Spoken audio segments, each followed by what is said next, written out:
कर्म का फल बहुत समय पहले की बात है। एक छोटे से गांव में एक किसान रहता था जिसका नाम मोहन था। मोहन मेहनती और ईमानदार व्यक्ति था। वह अपने खेतों में दिन रात मेहनत करता और जो भी अनाज उपजता उसमें से कुछ हिस्सा गरीबों में बांट देता। गांव में सभी लोग उसकी ईमानदारी और दयालुता की सराहना करते थे। सज्जन मोहन और उसकी मोहन के जीवन का एक ही सिद्धांत था, अच्छे कर्म करो और दूसरों की भलाई करो। वह हमेशा जरूरतमंदों की मदद के लिए आगे रहता। गांव के कई गरीब परिवार उसकी दी हुई मदद से अपना जीवन चलाते थे।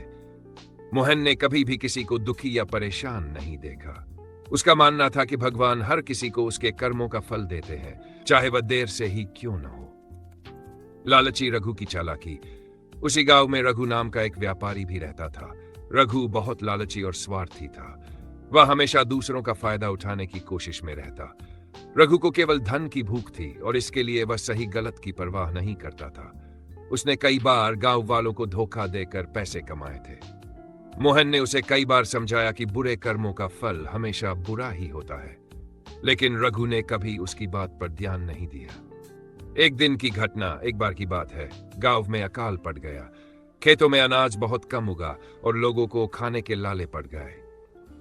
मोहन ने अपने गोदाम में बचा हुआ अनाज गांव वालों में बांट दिया ताकि कोई भूखा न रहे। लेकिन रघु ने इसके विपरीत अपने अनाज को छुपा दिया और मनचाहे दामों पर उसे बेचने लगा। गांव के लोग मजबूरी में रघु से महंगे दामों पर अनाज खरीदने लगे। कर्म का फल, समय का चक्र। समय बीता गया। कुछ महीनों बाद बारिश हुई और खेतों में फिर से हरियाली लौट आई। मोहन ने फिर से मेहनत की और अपने खेतों में खूब अनाज उपजाया। वहीं रघु के खेतों में बीमारी फैल गई और उसका सारा अनाज नष्ट हो गया। उसके पास कुछ भी नहीं बचा। रघु को अब एहसास हो गया था कि उसने जो दूसरों का शोषण किया था उसकी सजा उसे मिल रही है।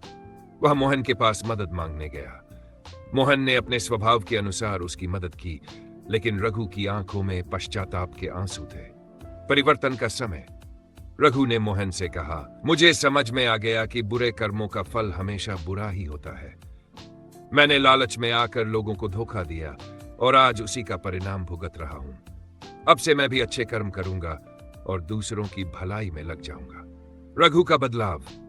रघु ने अपनी गलतियों से सीख ली और गांव के गरीबों की मदद करने लगा।